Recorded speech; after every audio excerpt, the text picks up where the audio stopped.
1208 km de câbles posés jusqu'à 3000 mètres sous l'eau en Méditerranée. C'est la liaison électrique sous-marine la plus profonde jamais lancée. Un chantier titanesque mené par l'entreprise française Nexans pour brancher Chypre et Israël au réseau électrique européen. Sauf qu'en réalité, ce projet est une bombe géopolitique.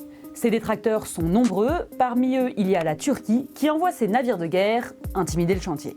Il y a une telle pression de la Commission européenne, il y a une telle pression de l'Union européenne, une telle pression d'Israël, des États-Unis pour que ce projet d'interconnexion ait lieu. Navires militaires en patrouille, valse des ministres, diplomates en alerte, on vous explique comment un simple câble électrique met la Méditerranée sous haute tension. Tout commence il y a 10 ans. L'Europe veut créer une liaison électrique haute tension entre la Grèce, Chypre et Israël. Pour ça, il faut poser un câble de 898 km entre la Crète et Chypre et de 310 km entre Chypre et Israël.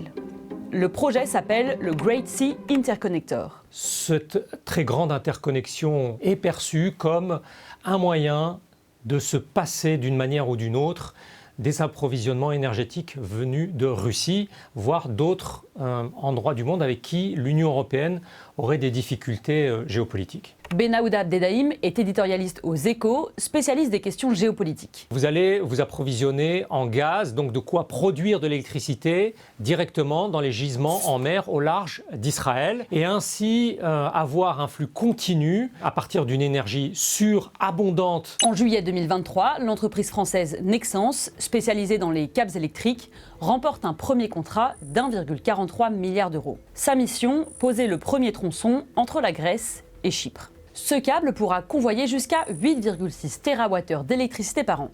De quoi couvrir les besoins des 980 000 chypriotes et sortir l'île de sa dépendance au pétrole tout en réduisant les prix de l'électricité. Voilà pour le projet. Mais dans la réalité, c'est beaucoup plus compliqué.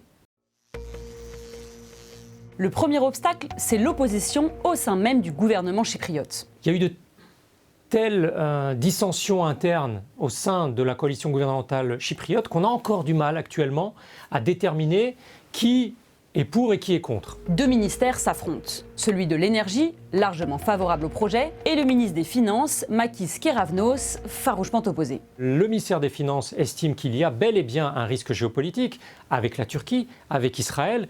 Qui dit que dans 5 ans, 10 ans, il n'y ait pas un contentieux vis-à-vis des gisements gaziers au large d'Israël de la part des Palestiniens, de la part des Libanais, en estimant que c'est du gaz libanais-palestinien qui est détourné au profit d'Israël. Dans ce scénario, Chypre se retrouverait en première ligne avec un risque financier colossal. Et puis le ministère des Finances met aussi en exergue, sans jamais les produire en réalité, des études de consultants américains qui estiment que ce projet n'est tout simplement pas viable économiquement.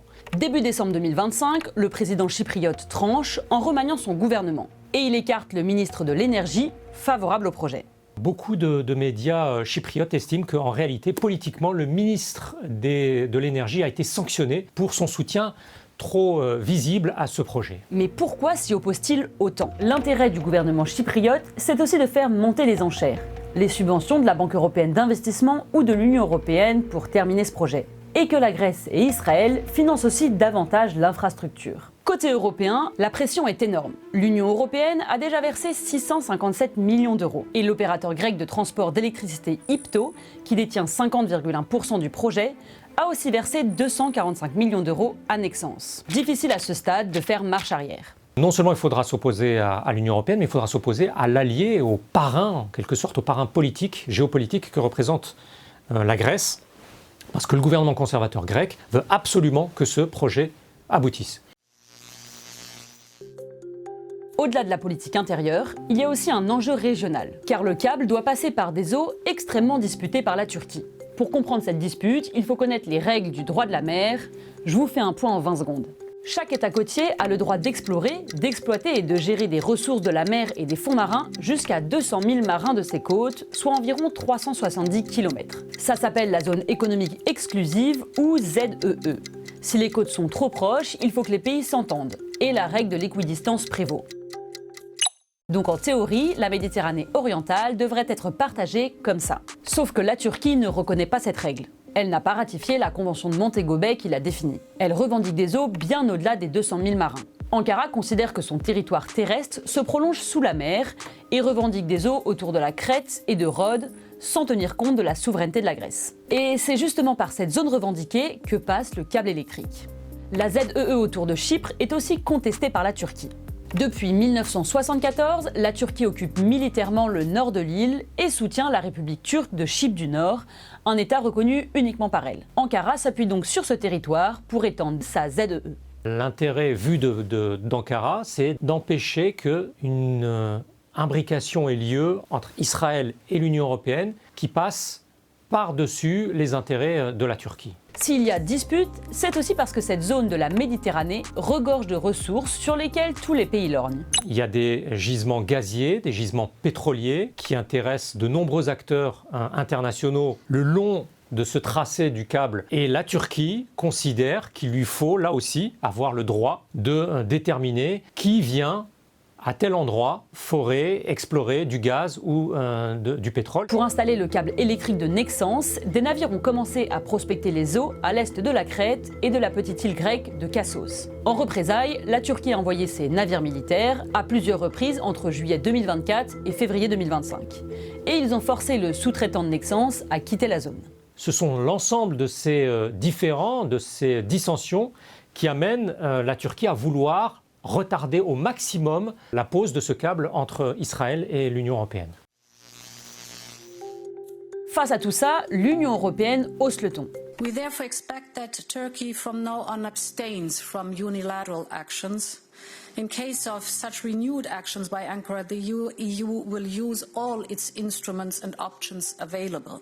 We have a toolbox that we can apply immediately. Israël, de son côté, soutient pleinement le projet. D'abord parce que ça ferait un débouché extraordinaire qui rentabiliserait à coup sûr ces investissements dans ces gisements gaziers. D'autre part, il y a l'aspect géostratégique. Créer une telle interconnexion électrique, c'est s'assurer durablement, si ce n'était déjà fait, de la solidarité géoéconomique de l'Union européenne. Alors que le câble devait être en théorie posé en 2026 et le chantier définitivement terminé en 2030, il prend du retard. Au point de se demander s'il pourrait être abandonné. Il y a une telle pression de la Commission européenne, il y a une telle pression de l'Union européenne, une telle pression d'Israël, des États-Unis pour que ce projet d'interconnexion ait lieu, que la présidence chypriote n'est pas en mesure politiquement, de but en blanc, de dire « nous mettons fin à ce projet ». En janvier 2026, un événement pourrait bien rebattre les cartes. Le nouveau statut de Chypre qui prend pour 6 mois la présidence tournante de l'Union européenne. Le président chypriote a une idée majeure, proposer un vaste compromis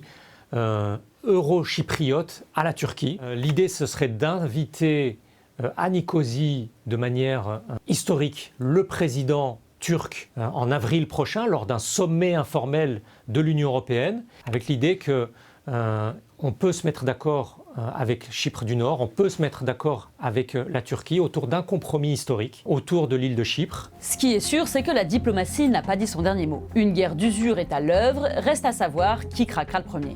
Dites-nous en commentaire ce que vous en pensez, on vous dit à bientôt pour d'autres décryptages, abonnez-vous pour ne rien louper.